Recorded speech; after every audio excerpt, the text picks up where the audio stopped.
10 కన్యలు ఉపమాన కథ. యేసు ఇలా చెప్పారు, పరలోక రాజ్యం 10 కన్యల వలె ఉంటుంది. వారు దీపాలు పట్టుకొని వరుడిని ఎదుర్కొనడానికి బయలుదేరారు. వారిలో 5గురు జ్ఞానులు, 5గురు అజ్ఞానులు. అజ్ఞానులు తమ దీపాలు మాత్రమే తీసుకువచ్చారు కాని తేలికగా వెలిగించేందుకు తైలాన్ని మర్చిపోయారు. జ్ఞానులు అదనపు నూనెను కూడా తెచ్చుకున్నారు. వరుడు ఆలస్యమవడంతో వారందరూ నిద్రపోయారు.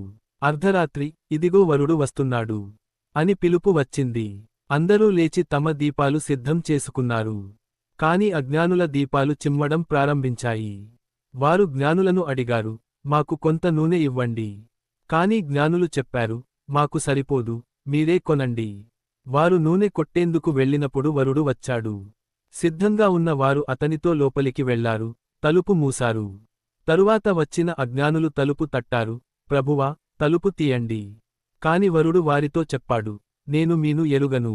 ఈ ఉపమానం మనకు యేసు తిరిగి వచ్చే సమయానికి సిద్ధంగా ఉండమని బోధిస్తుంది.